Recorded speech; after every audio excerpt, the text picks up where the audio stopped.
Hello guys, magandang araw sa inyo.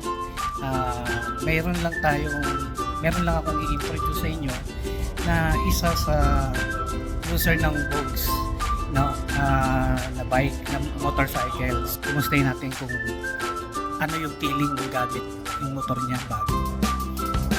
Sir Mark, magandang hapon. Welcome to Motorcycle TV. Gusto ko lang kumustahin kung ano yung feelings dun sa bago mong motor ngayon.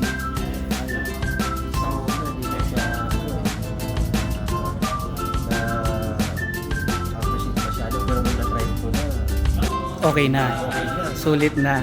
Kasi gano'n naman yung hindi mo ine-expect kung ano yung magiging result once na hindi mo pa nagagamit.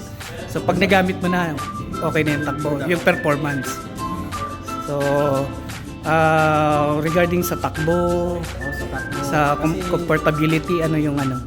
Kasi yung una, talaga, pinagpipili ako mag-coach na ako, Honda, talagang napamili talaga kasi dream bike din talaga. Ayun. Dream bike. Oo, wala namang ano dun, basta talagang pinangarap mo no? Ano lang talaga, dream lang, tsaka dasal para makuha mo yung ano. So ayun, hindi ako nagkakamali, magkasunod lang tayo. Magkasunod tayong bumili. So nakita ko sa post ni Vogue Philippines, sumunod ka nga sa akin. Tuesday yata ako. Ako Monday, ikaw ay Tuesday. Sa akin naman, 4 months kasi 2 beses ko na siyang nagamit, no? Pauwi at saka ngayon dahil kinuha ko yung registro. So talagang wala akong masabi. At the same time, add ko na rin yung pag-aasikaso ni Vogue Philippines Caloocan.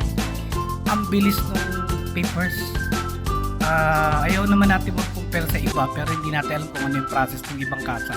Pero sa kanya, 1 day lang naasikaso. Nakakatuwa kasi imbis na gamitin mo agad sa ibang kasa, mag-aantay ka pa ng ilang months.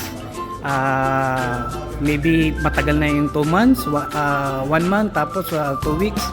Pero dito, Vogs Caloocan, talagang 1 day lang inasikaso nila. Oo. Binigay sa atin na kompleto naman sila, may release sila na clearance. Tapos may binigay silang 1 week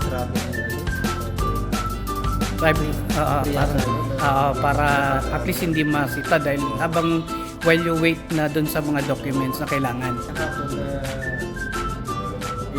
Ready na i-pick up yung Yung papel, tsaka plate. plaka tsaka yung ORC. Balik. Kaya di ba sulit. Guys, dito lang sa Vogs Caloocan, Vogs team. Salamat sa Caloocan branch sa pag-asikaso ng aming motor na iba-ibang category dito. Sa akin kasi scooter yung SR150 GT. Sa kanya kay Chris big bike.